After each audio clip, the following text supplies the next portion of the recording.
안녕하세요. 우직한 소나무가 되고 싶은 42세 남자입니다. 여러분, 세상에 당연한 것이 있을까요? 먹고 자고 움직이고 이런 기본적인 것들부터 자식을 향한 부모의 사랑 등등.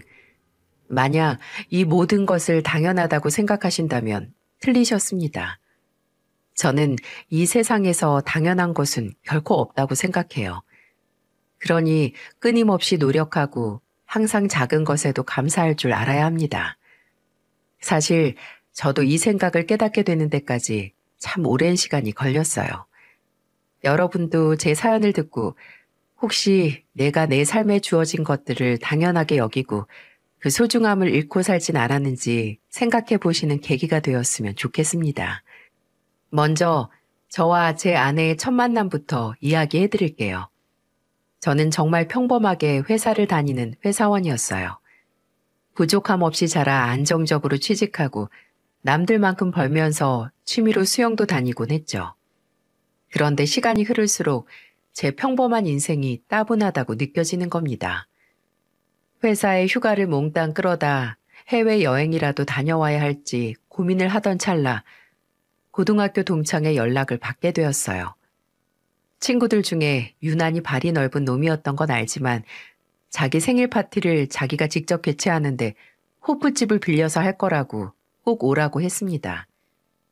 친구들끼리 자주 가는 규모가 작은 단골 호프집이었지만 셀프로 파티를 연다고 하니까 저는 좀 웃기더라고요. 그래도 모처럼 반가운 얼굴들도 보고 새로운 사람들과도 친해질 수 있으니 따분하던 찰나 좋은 기회라 생각하고 친구 생일 파티에 갔습니다. 고등학교 동창들이 모여 앉은 테이블에 앉으며 친구들과 반갑게 인사를 나눴죠.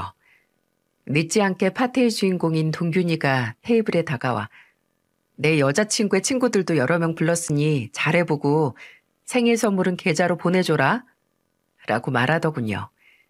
저 자식 순 양아치 아니냐며 친구들과 깔깔깔 웃고 기분 좋게 술 한잔 했습니다. 그러다 동균이 여자친구가 친구들을 데리고 와 합석을 제안했어요. 그때 제 앞에 앉은 여자가 바로 아내였습니다. 아내는 시원시원하게 뻗은 긴 목 때문인지 칼 단발머리가 참 잘 어울렸어요. 대화를 나눌수록 성격도 좋고 현명한 사람이라는 게 티가 났습니다. 저는 술을 잘 마시는 편이 아니어서 음주가 목적이라기보다 술자리 분위기가 좋아 참석을 하는데 아내도 저와 같았죠. 아내와 저는 그 시끄러운 호프집 안에서 참 많은 대화를 주고받았습니다. 성격도 잘 맞고 무엇보다 얼굴도 제가 선호하던 스타일이었어요. 자연스레 연락처도 주고받고 밖에서 따로 만나 밥도 먹으며 3개월 동안 친한 오빠 동생으로 지냈습니다. 따분했던 일상이 설렘의 연속이었고 온통 제 머리에 아내 생각뿐이었죠. 아내는 알면 알수록 마음이 정말 따뜻한 사람이었어요. 행동 하나하나에 늘 남들을 챙기고 생각하는 마음이 묻어났으니까요. 저는 이런 사람을 내 여자로 만들고 싶다는 생각이 들어서 적극적으로 대시를 하고 다가갔고 결국 저희들은 연인으로 발전했습니다. 아내는 머리가 참 똑똑한 사람이었어요. 직업도 수학학원 강사로 일하고 있었습니다. 그런데 아내는 학원 일뿐만 아니라 휴일에도 오전부터 늦은 밤까지 하루를 전부 개인 1대1 과외로 일하는 사람이었어요. 알고 보니 그날 생일 파티에 참석할 수 있었던 것도 고3 학생들 대학 입시가 끝나 잠시 여유가 생겨 가능했던 거라고 했습니다. 아내는 바쁜 시간을 쪼개 저를 만났죠. 모르는 사람들이 볼 때 돈 욕심이 많은 여자라고 생각했을 정도로 아내는 정말 열심히 사는 사람이었어요. 왜 이렇게까지 열심히 일할까 마음이 쓰였는데 어느 날 아내가 가슴 아픈 집안 가정사 이야기를 말해주더군요. 우리 아빠는 트럭 운전하시다 사고로 하반신 마비가 되셨고 엄마마저 비슷한 시기에 지병으로 쓰러져서 병마와 싸우고 계셔. 그래서 내가 학원 일이든 가외든 눈에 불을 켜고 일하는 거야. 한마디로 아내는 소녀 가장과 다름없었습니다. 열심히 돈을 벌어도 친정에 돈 들어갈 일이 참 많았던 것이죠. 대학 등록금도 과외를 몇 개씩 뛰면서 모으고 장학금 받기 위해 틈틈이 공부도 손에 놓지 않았다고 합니다. 아내는 남동생이 대학 진학도 포기하고 직업군이 되었다 말하며 울기도 했어요. 형편이 어려운 집안 사정보다도 혼자 아등바등 사는 자신 때문에 그런 결정을 내린 것 같아 속상하고 미안하다고 했습니다. 이렇게 가족을 생각하는 착한 마음씨와 어려운 현실에 좌절하지 않고 열심히 사는 모습을 보니 마음의 확신이 서더라고요. 이런 사람을 내가 지켜주고 싶다. 내가 책임지고 평생 사랑해주고 싶다고 말입니다. 무엇보다 제 자신을 되돌아보는 큰 계기가 되었어요. 걱정 없이 평범하게 살아가는 일상이 누군가에는 가장 절실하게 바라는 나날이 될 수 있다는 거 말입니다. 그 후 저희는 2년 정도의 연애 끝에 결혼을 준비하게 되었어요. 아내를 처음 부모님께 소개하는 날이 생각나네요. 아내는 굉장히 떨려 했어요. 손에서 땀이 어찌나 나는지 화장실도 자주 가고 호흡을 몇 번이나 가다듬었죠. 왜냐하면 집안 환경 자체가 너무나도 달랐기 때문입니다. 저희 부모님은 경기도에서 큰 갈비집을 운영하시는데 주말이나 특별한 날에는 대기줄이 제법 길 정도로 장사가 잘 되었어요. 방송에도 여러 번 섭외가 되었으니 하루 매출도 굉장히 많았고요. 그렇다 보니 아내는 혼자서 부담을 많이 느꼈어요. 나 너무 떨려. 부모님께서 나 너무 싫어하실 것 같아. 우리 가족 이야기 들으시면 누가 선뜻 좋다고 하시겠어. 나도 벅찰 때가 있는데. 지선아, 너무 걱정하지 마. 우리 부모님 참 좋은 분들이셔. 부모님 식당으로 가는 길 내내 아내는 10걸음에 한 번씩 멈춰서 거울을 보고 인사 연습을 하기도 했습니다. 그 모습이 참 귀여웠어요. 그리고 아내가 얼마나 착한 사람인지 다시 느꼈습니다. 저 몰래 백화점에서 홍삼 세트를 사서 준비했더라고요. 시간도 돈도 여유도 없으면서 언제 또 저걸 준비했는지 제가 이미 부모님께 아내의 상황을 말씀드렸었고 부모님 또한 괜찮다고 허락해 주셔서 마련한 자리인데 아내에게 부담을 준 것 같아 미안했습니다. 아내가 긴장과 걱정을 한 것이 무색할 만큼 저희 부모님께서는 버선발로 뛰어나와 아내를 환영해 주셨어요. 아유, 우리 준성이가 맨날 이야기해서 그런가 몇 년 알고 지낸 사람처럼 너무 편하고 좋네. 갈비 좋아해요? 지선 씨 입에 맞을지 모르겠네. 방송 출연할 때보다 오늘이 더 떨리네. 어머님, 말씀 낮추세요. 저 갈비 정말 좋아해요. 식당을 들어오기 직전까지 벌벌 떨었던 사람이 맞나 싶을 정도로 아내는 부모님과 문제없이 대화했습니다. 글쎄, 저희 아버지는 아내가 도착하면 바로 든든하게 밥부터 먹어야 한다고 갈비를 열심히 굽고 계시더라고요. 어머니는 아내가 준비한 선물을 보시면서 흐뭇하게 웃어 보이셨습니다. 어려운 상황이면서 어른들에게 인사드린다고 준비해온 정성을 느끼셨기 때문이겠죠? 식사가 거의 끝나갈 무렵 아버지는 결혼 이야기를 꺼내셨어요. 저희 신혼집과 혼수를 마련해 주시겠다고 말입니다. 저는 제가 그동안 모아둔 적금과 대출을 받으면 된다고 말했지만 그 돈으로는 결혼식과 신혼여행 비용으로 쓰라고 단호하게 말씀하셨어요. 저와 아내는 계속 아니라고 거절했습니다. 그러자 어머니가 아내의 손을 잡으시며 말씀하셨죠. 우리가 전부 다 해준다는 거 아니야. 작은 소형 가전제품이나 필요한 가구들 몇 개는 너희가 마련해. 그리고 지선이가 모아둔 돈은 미래에 태어날 아이를 위해서 아껴두자. 아내는 부모님의 마음에 죄송하고 감사하다며 눈물을 흘렸어요. 아버지는 죄송할 게 뭐가 있냐며 본인도 자수성가한 사람이라 어려운 때를 안다고 괜찮다고 하셨어요. 어머니는 딸이 하나 더 생겨서 좋기만 하다고 환하게 웃으셨습니다. 제 여동생은 미국에서 회사를 다니고 있기 때문에 어머니가 참 씁쓸해 하셨거든요. 아내는 그 빈자리를 꼭 채워드리겠다며 항상 부모님께 잘하는 며느리가 되겠다고 말했습니다. 사실 저도 저희 부모님이 혹시나 반대하시면 어쩌나 걱정을 하고 혼자서 결혼 준비를 어떻게 준비하면 좋을지 막연했거든요. 하지만 아버지는 내가 내 아들 도와주는데 이유가 있냐고 말씀하셨어요. 저희는 그렇게 부모님의 든든한 지지를 받으며 결혼을 했습니다. 저희 결혼식은 참 특별했죠. 아버지가 장인어른의 휠체어를 밀어드리며 입장하셨고 어머니는 장모님 손을 꼭 잡고 입장하셨어요. 장모님이 너무 많이 우셨는데 저희 어머니가 장모님을 말없이 안아드리는 모습을 보니 울컥했습니다. 아내와 동반 입장을 하는데 신부는 활짝 웃고 오히려 제가 눈물이 그렁그렁한 상태로 하객들 앞에 섰지 뭐예요? 지금 생각하면 참 따뜻하고 행복한 결혼식이었네요. 아내는 정말 가족들에게 잘했습니다. 학원에서 수업 쉬는 시간 틈틈이 아버지께 전화도 드리고 쉬는 날에 어머니와 한증막도 가고 정말 딸처럼 잘했죠. 아내의 그런 모습에 질 수 없다는 듯 저도 처가에 잘하려고 굉장히 노력했습니다.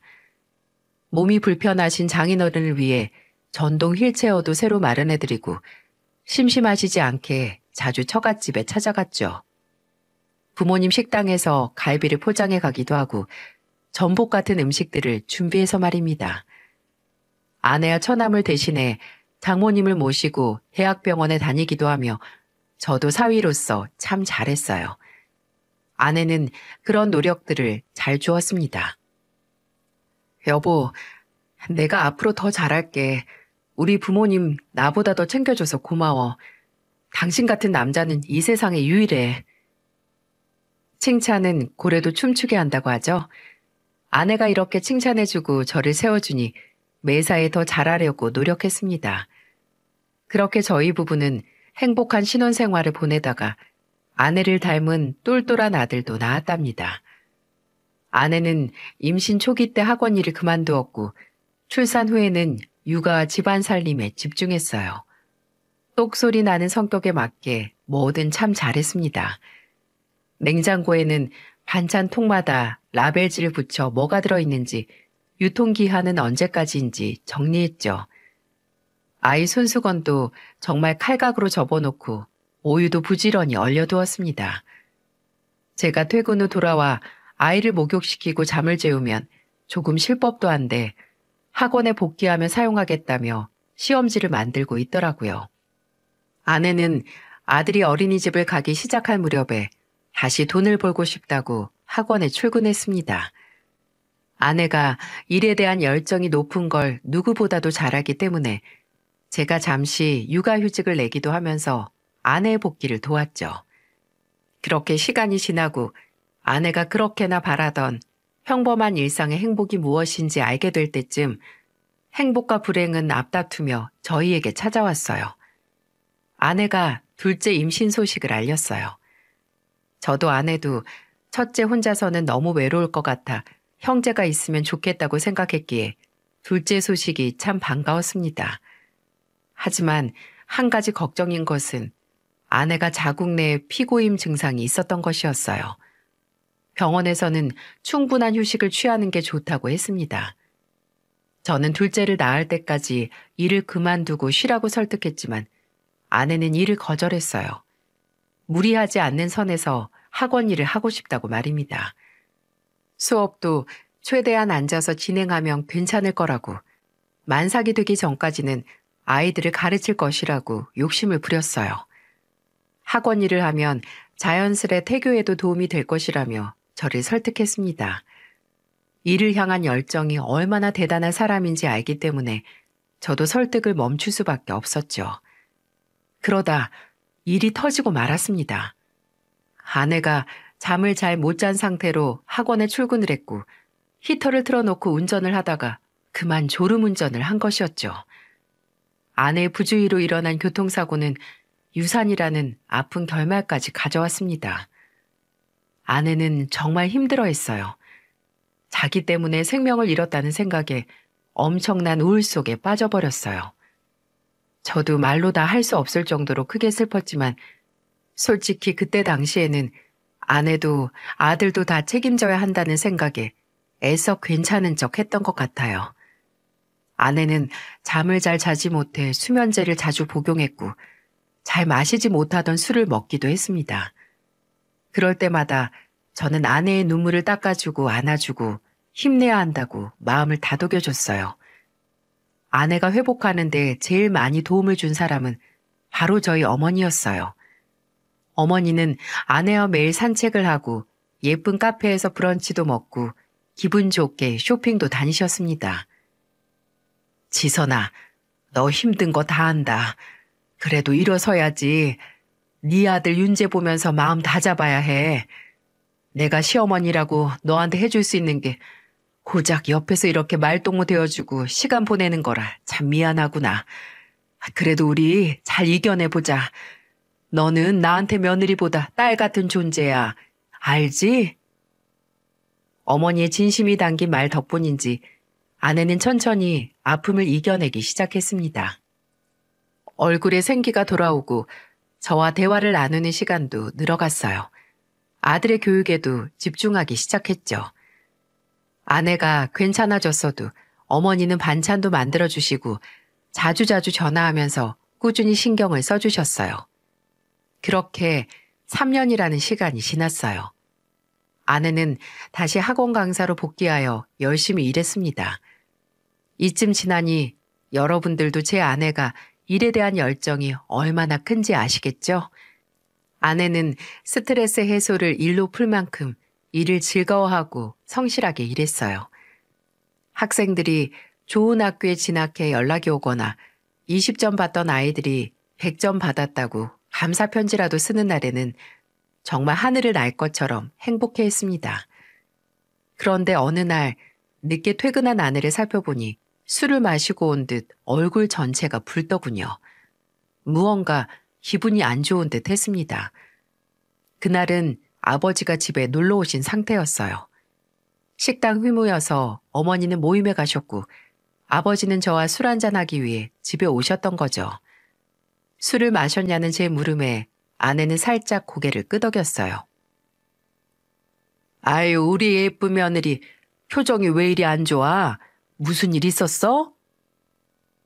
아버지는 애교를 부리시며 아내를 식탁으로 불렀고 아내는 조금 망설이다 이내 자리에 앉아 술을 한 잔 마셨습니다.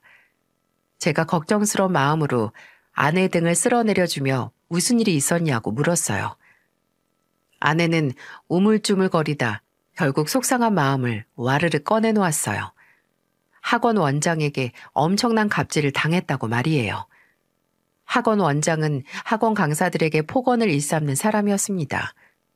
학원 원장이 전해준 말로는 자기 아이가 아내의 수업이 재미가 없고 선생으로서 잘 가르치지도 못한다며 학부모 항의 전화가 왔다고 했습니다.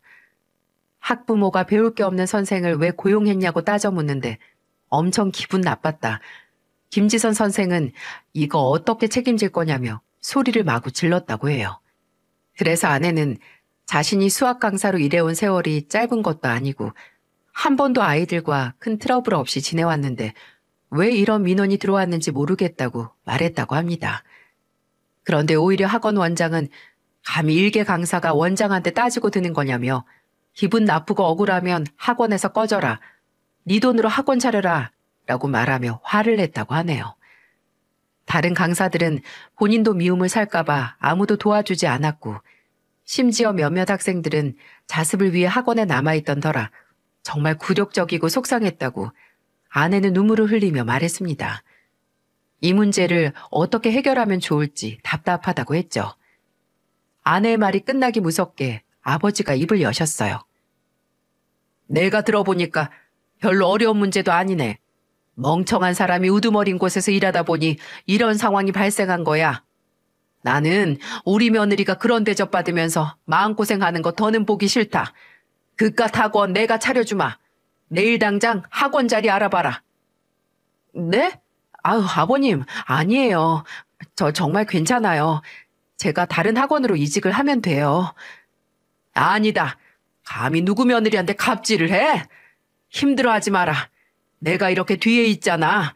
네가 원하는 위치로 잘 알아봐. 비싸도 상관없다. 아내는 잠시 난처한 듯 고민했지만 표정을 보니 굉장히 좋아하는 눈치였어요. 아내는 그렇게 아버지의 경제적 지원을 통해 일사천리로 학원을 차렸습니다. 솔직히 왜 이제야 개원을 했나 싶을 정도로 아내는 막힘이 없었어요. 수학뿐만 아니라 영어와 역사, 논술까지 과목을 늘리고 예비 초등, 중등, 고등으로 단계를 나누어 강사진들도 채용했어요. 아내는 특히 강사를 보는 안목이 뛰어났습니다. 학원 자체에서 인터넷 강의도 만들었어요. 특히 밴드 어플을 통해 학원 소식을 공유하고 학부모님들과 자세하고 투명하게 학원을 운영하니 좋은 입소문이 빠르게 퍼졌습니다.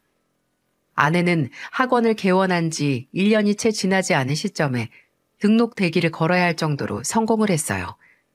아내는 정말 행복해했습니다. 아버님, 어머님, 요즘 100세 시대라고 하잖아요. 제가 평생 딸처럼 정말 잘할게요. 돈도 열심히 모아서 꼭 보답해드릴게요. 아내는 부모님께 늘 이런 듣기 좋은 소리를 했습니다. 그때마다 부모님은 크게 바라는 거 없다고 하시며 좋아하셨네요. 이렇게 아내가 학원 운영에 박차를 가하고 있을 때 한 사람이 저희 집에 찾아왔어요. 바로 직업 군인으로 일을 하던 처남이었어요.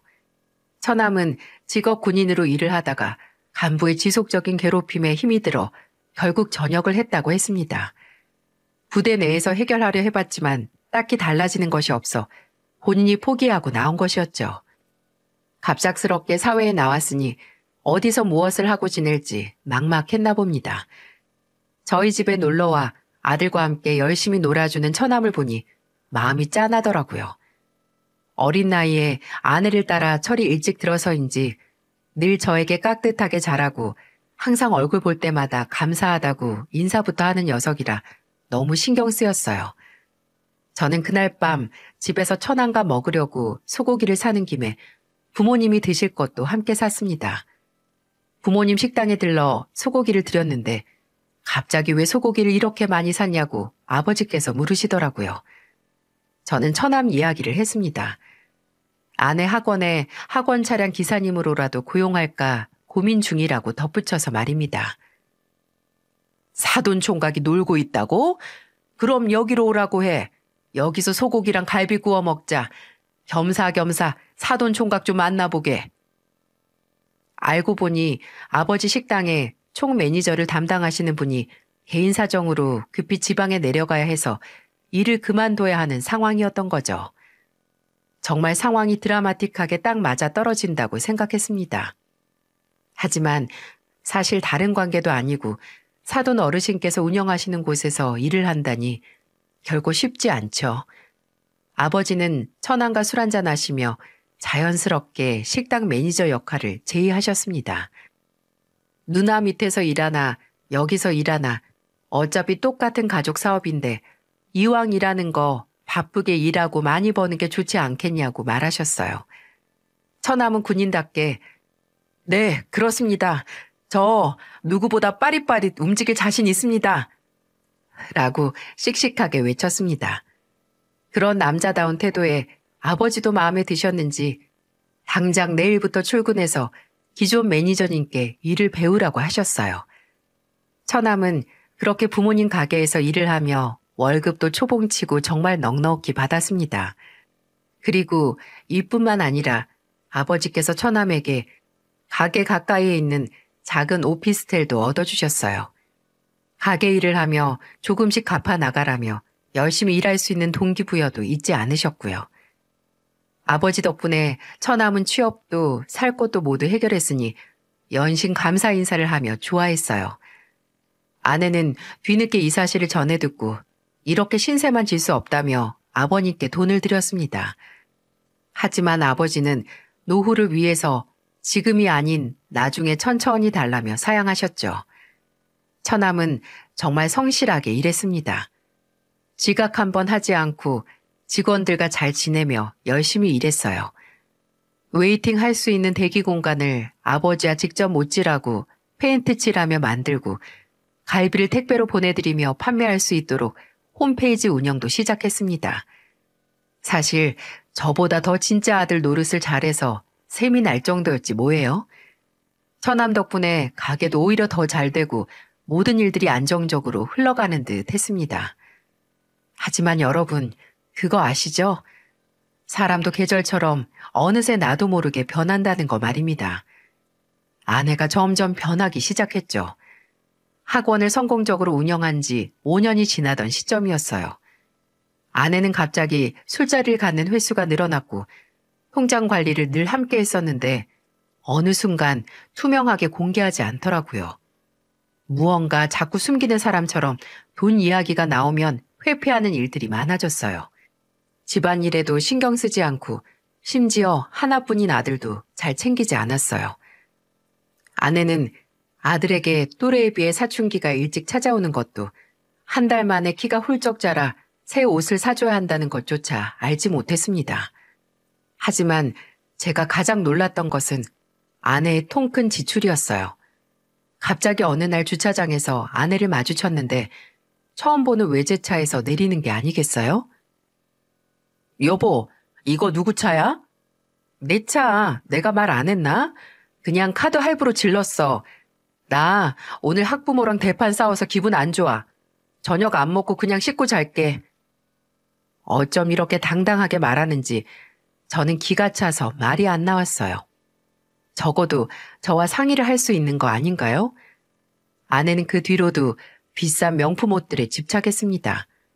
명품 로고가 크게 박힌 티셔츠나 원피스, 가방은 무조건 구매했죠. 카드를 얼마나 쓰고 다니는지 궁금했는데 우연히 아내 가방 속에서 빼꼼 머리를 내밀고 있는 카드 내역 통지서를 발견했고 저는 자연스레 손이 갔어요. 그렇게 처음으로 알게 된 아내의 카드값만 해도 무려 1,000만 원이 넘어 있었어요. 정신이 정말 아득해졌습니다. 사실 저희 부부는 목표가 있었거든요. 열심히 일해서 돈을 모아 저희 부모님께 작은 보답을 해드리기로요. 저희 신혼집부터 아내의 학원, 처남 일까지 신세진 게 조금 많습니까? 사실 식당이 잘 되고 돈의 여유가 있으셔도 부모님께서는 이 평생 식당 건물 꼭대기층에서 사셨어요. 깔끔하고 좋은 아파트로 이사 가시는 거 어떻게 생각하시는지 여쭈어봐도 낡았어도 우리 건물이 익숙하고 좋다고 하셨습니다. 하지만 언제라도 식당 정리하신다 하시면 작은 보탬이라도 되고자 돈을 저축하고 있던 중이었어요. 그런데 어느 순간 아내가 그 통장을 잘 관리하는지 말이 없었습니다.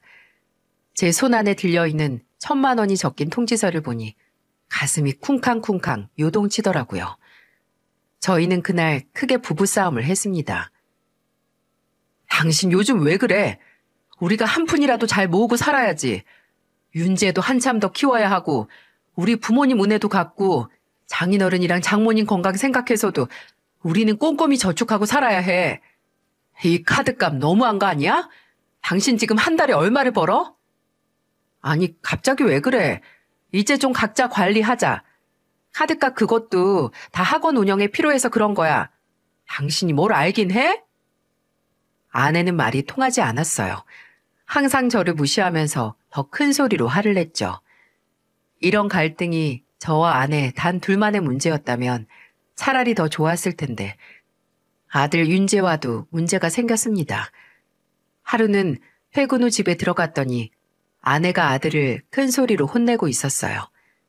대략 내용을 들어보니 노크도 하지 않고 제멋대로 원장실을 들락날락거리는 것으로 언성을 높이는 듯 했습니다. 아내는 아들의 말은 듣지도 않고 억지를 부리며 반성을 요구했어요. 특히 학원에서는 엄마라고 부르지 말고 원장님이라고 부르라고 했는데 왜 그거 하나 못 지켜서 자기의 위신을 떨어지게 하냐고 화내는 게 아니겠어요? 아니, 이게 무슨 현대판 홍길동 전이랍니까? 이미 학원에서 제 아들 윤재가 원장 아들이라는 건 공공연하게 아는 사실이거든요. 저는 아들의 손을 붙잡고 집을 나왔습니다. 아들이 좋아하는 치킨 가게에 가서 치킨 한 마리를 시키고 이야기를 나눴죠. 엄마가 학원에서 모든 걸 책임져야 하는 총책임자가 되니까 힘들어서 마음이 뾰족하게 변한 것 같다고 아이를 잘 달래주었어요. 아들은 말없이 고개를 끄덕이면서 엄마를 이해해 보겠다고 말했어요. 자식에게 얼마나 미안하고 마음이 아프던지 아내에게 어떻게 어디서부터 말하면 좋을지 머리가 아파오더군요. 제가 참고 기다리기엔 자식에게까지 영향이 가겠다고 판단되어 그럴 수도 없었죠. 집으로 돌아오니 아내는 집에 없었습니다. 어디에 갔냐고 문자를 보내니 학원에서 늦게까지 문제집 만들다 들어가겠다며 답장만 오더라고요. 저도 혼자 안방 침대에 걸터 앉아 아내에게 어떤 부분들에 대해 상의하고 대화할지 천천히 적어나갔어요. 빠른 시일 내로 아내와 이 문제들에 대해 단판 지어야 한다고 다짐하면서 말이에요. 그런데 아내와 대화를 나눠보기도 전에 정말 자연스럽게 단판 지어지는 결전의 날이 오고야 말았습니다. 그 일이 벌어지고 며칠 뒤 화목한 분위기여야 할 추석 명절에 아내는 저희 부모님에게 돌아올 수 없는 선을 넘어버리고 말았어요. 평소 아내는 저희 부모님과 전화 통화를 참 자주 했습니다. 하지만 학원을 개원한 이후로는 저희 부모님께서 연락을 자제하셨죠. 고부간의 소통도 줄어드는 것뿐만이 아니라 어느 순간부터 명절의 음식 준비를 모두 어머니 혼자 준비하셨어요.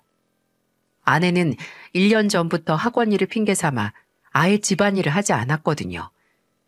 저희 부모님은 명절에는 가족들과 온전히 보내고 싶은 마음에 가게를 쉬시는데 늘 오순도순 수다 떨면서 전을 부쳤던 며느리가 없으니 허전해 하시는 눈치였어요. 미리 말씀은 드렸지만 저희 가족은 절대 며느리 혼자 음식하게 만들지 않았어요. 어머니와 아내가 전을 부치면 아버지는 밤을 깎으시고 저는 소고기 뭇국을 끓였습니다. 하지만 아내는 이마저도 하고 싶지 않은 듯 했죠. 문제가 된 그날 추석 연휴에도 그랬습니다. 조금만 더 자고 가겠다고 고집부려서 결국 저는 아들과 단둘이 부모님 집으로 향했네요. 어머니를 도와 음식을 얼추 완성해 가니 그제서야 아내가 당당하게 들어왔어요. 지선이 왔니? 어여 밥 먹자. 여기 밥 좀 퍼가. 나는 국더야. 아니 무슨 오자마자 일을 시켜. 참나. 혼잣말이라 하기에는 너무나도 큰 소리로 말해서 한동안 가족들 모두가 아무 말 못하고 가만히 멈췄습니다. 너 지금 나 들으라고 한 소리냐? 어머님, 아니 솔직히 이런 거 왜 여자들만 해야 돼요? 지금이 무슨 조선시대도 아니고 제가 이 집 종이에요? 얼굴 보자마자 일을 시켜서 무슨 저 어디 가도 이런 대접 안 받아요. 아내는 불만이 가득한 얼굴로 거칠게 밥을 퍼담으며 말했어요.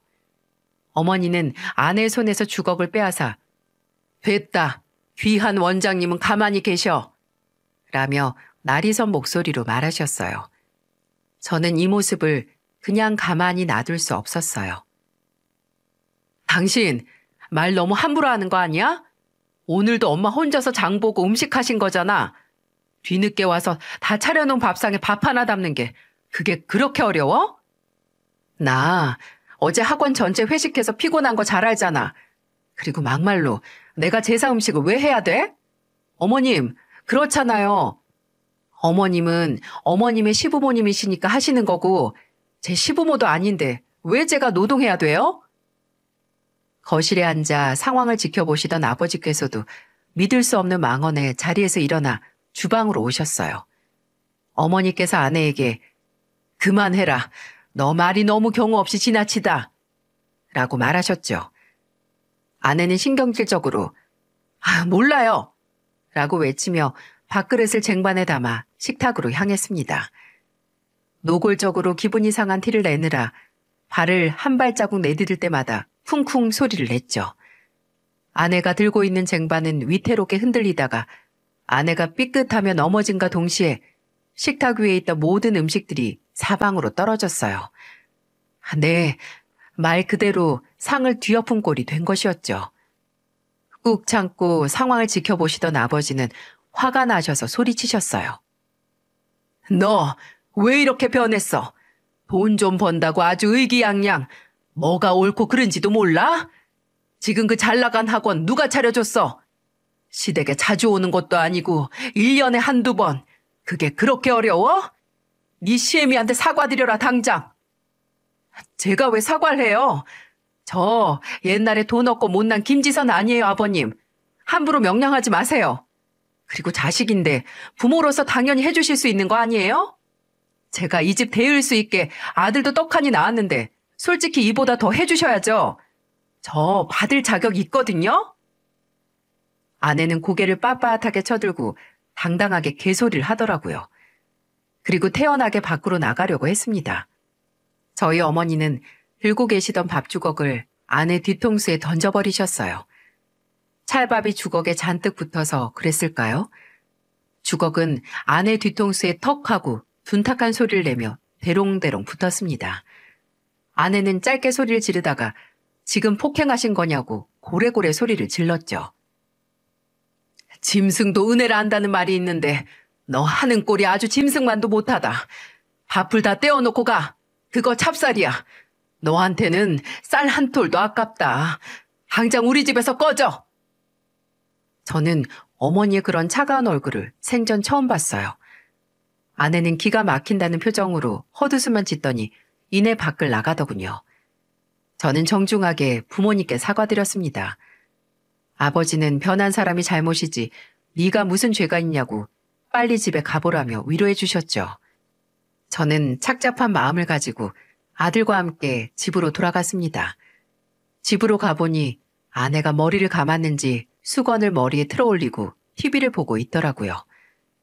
가족들 마음을 쑥대밭으로 만들고 태연하게 TV를 보고 있는 꼴을 보니 분노가 폭발했어요.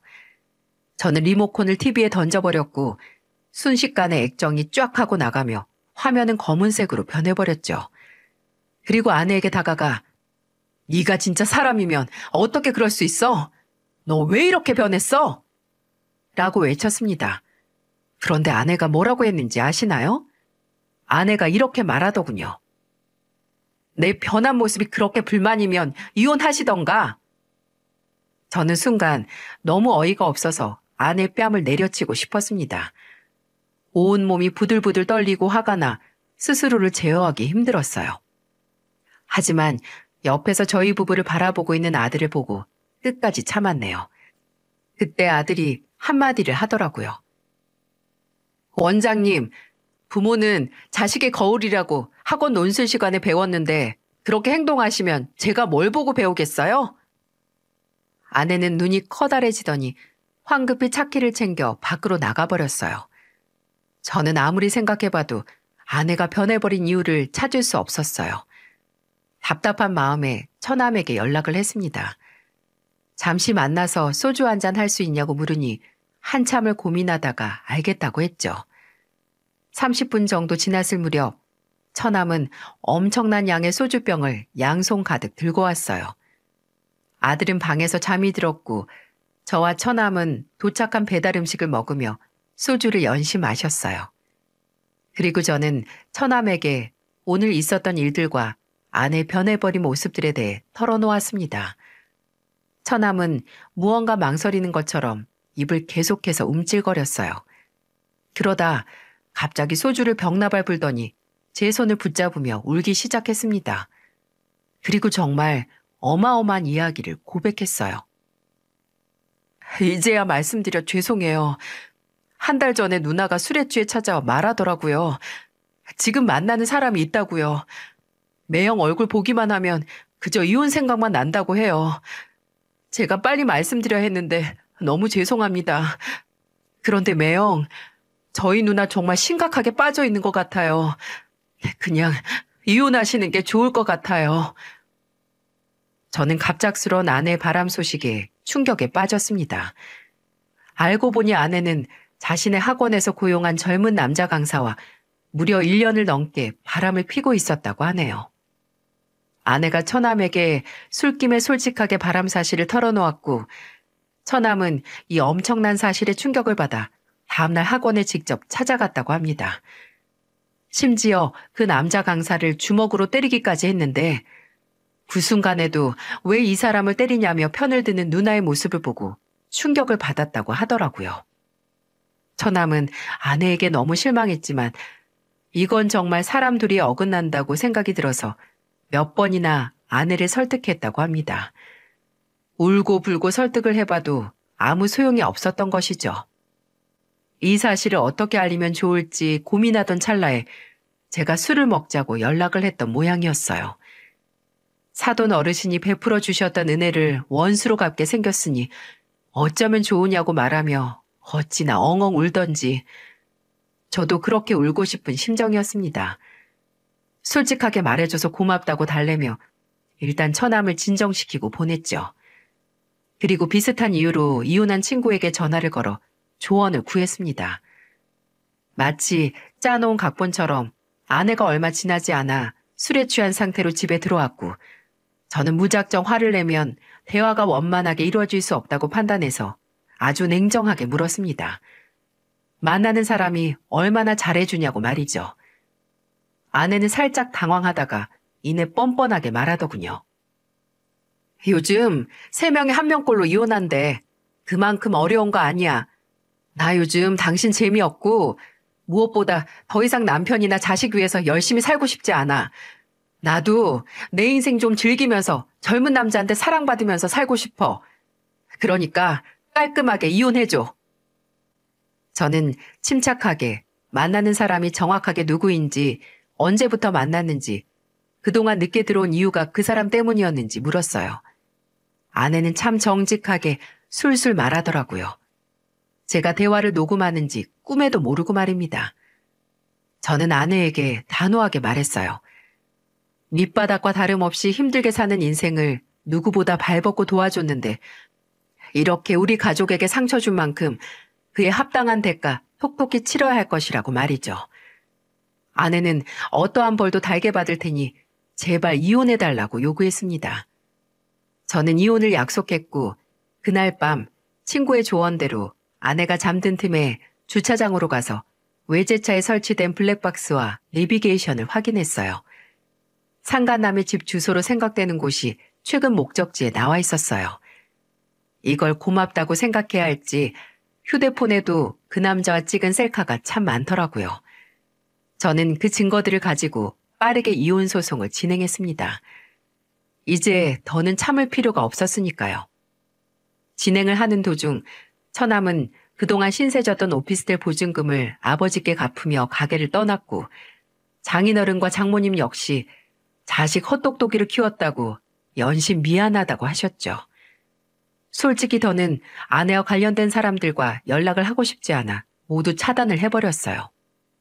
그 후 저는 지역에서 영향력 있기로 소문난 맘카페에 가입했어요.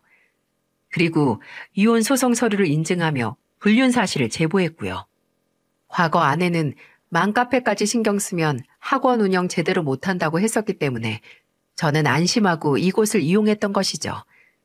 사람들은 어떤 학원인지 제발 알려달라고 댓글을 달기 시작했습니다. 제가 학원 이름을 초성으로도 밝히지 않았고 특정 단어나 자세한 위치를 언급하지 않았기 때문이죠. 그 지역에는 학원이 밀집되어 있는 곳이라서 학부모들 사이에는 아주 난리가 났습니다. 저는 일부러 사람들 사이에 뜨거운 화제가 되기를 기다리고 있었거든요. 그리고 아내의 바람 사실과 상간남에 대한 폭로를 상세하게 적은 전단지를 만들었어요. 마음 같아서는 학원에 쳐들어가 온갖 곳에 뿌리며 세상 천지에 그들의 더러움을 폭로하고 싶었네요. 하지만 저는 조금 더 신중하게 고민했고 완벽한 한 방을 아내에게 먹일 수 있었어요. 혹시 눈치채셨나요? 저는 아내가 관리하는 학원 밴드 어플을 이용했습니다. 이혼 소송 중 아내는 집을 얻어 따로 살고 있었는데 어느 날 집에 들어와 자기가 쓰던 물건과 자기 돈으로 구입한 살림살이는 가져가겠다고 말했어요. 저는 그 타이밍을 놓치지 않았습니다. 저는 조심스레 아내의 휴대폰을 챙기고 화장실에 들어갔죠. 밴드 어플에 들어가니 학원 소식과 시험 일정, 입시 설명회 등 여러 공지를 올려두었더라고요. 저는 그곳에 제가 만든 전단지를 사진을 찍어 망설임 없이 올렸습니다. 정말 순식간에 학부모님들이 댓글을 달며 이게 정말인지 따져 묻더라고요. 전화도 정말 많이 왔지만 거절 버튼을 눌렀습니다. 저는 태연하게 올렸던 게시물을 삭제하고 휴대폰 전원을 끈 채로 화장실에서 나왔어요. 그리고 아무 일 없던 것처럼 아내 휴대폰을 제자리에 두었고요. 아내는 아무것도 모른 채 집을 떠났습니다. 학부모님들이 단결력이 얼마나 좋으신지 제가 준비한 전단지를 맘카페에 공유해 주셨고 아주 난리가 났죠. 단체로 다 같이 학원으로 가셔서 저 대신 아내 머리채를 잡아주셨다고 합니다. 맘카페에 쓰여있기로는 추악한 원장년이 무릎을 꿇고 오해하시는 거라며 싹싹 빌었다고 하더라고요. 하지만 상간남이 원장실로 찾아와 내 인생 어떻게 할 거냐고 길길이 날뛰는 바람에 모든 학부모 앞에서 확인 사살을 제대로 해줬다고 합니다. 알고 보니 그 상간남은 결혼을 약속한 오랜 애인이 있었고 제 아내는 그저 돈 잘 쓰는 호구 아줌마였을 뿐이었죠. 결국 아내의 학원은 쑥대밭이 되었고 문을 닫아야 했습니다. 신상도 모두 털려서 더 이상 그 지역에서는 무엇이고 먹고 살 수 없는 지경이 되었어요. 상간남은 원장에게 갑질당하고 억지로 놀아준 것이라고 발뺌했습니다. 저와 제 아들을 버리고 저딴 놈이랑 어울려 놀며 사랑을 들먹인 게 정말 한심했네요. 저는 소송들을 그대로 진행했어요. 결국 저희 부부는 이혼을 하고 상간남은 손해배상과 함께 화혼을 당하는 완벽한 결말을 얻었네요. 사실 아내가 저에게 이번 사건을 사실적시 명예훼손죄로 고소를 해서 저도 벌금 500만 원을 내야 했습니다. 하지만 그깟 500만 원이 뭐가 그렇게 중요한 걸까요? 돈이 전혀 아깝지 않을 정도로 정말 통쾌했네요. 하지만 한편으로는 제 아들에게 정말 미안했어요. 아들은 그 학원에 다닌 적이 있기 때문에 그 상간남이 강사라는 걸 알고 깜짝 놀라더군요. 아들은 그 선생님이 평소 자기를 싫어하고 많이 혼내기도 해서 얼굴만 봐도 싫었다는 말을 말했습니다. 그리고 저를 안아주며 이렇게 말했어요. 아빠, 저는 엄마를 용서 못할 것 같아요.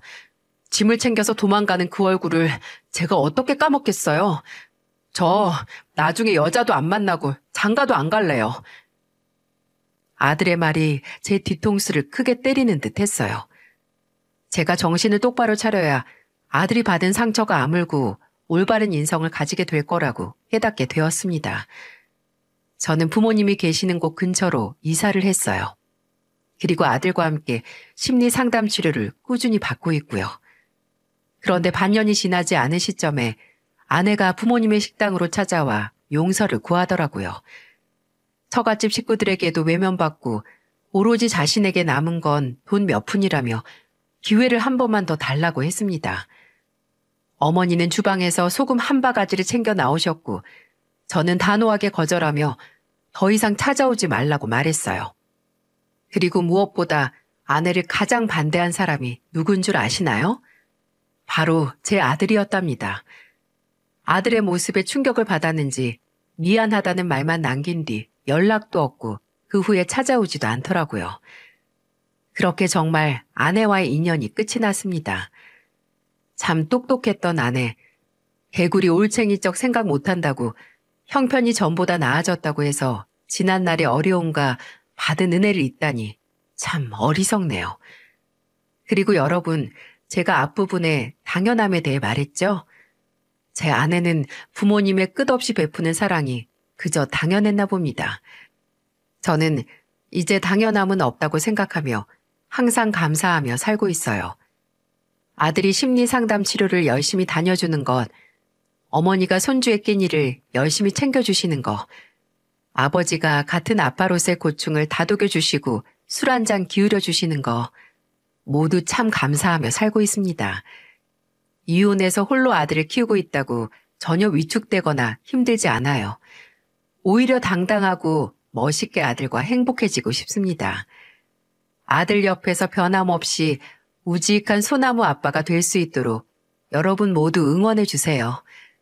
그리고 여러분들도 당연하고 익숙한 것에 속지 말고 소중하게 지켜나가세요. 감사합니다.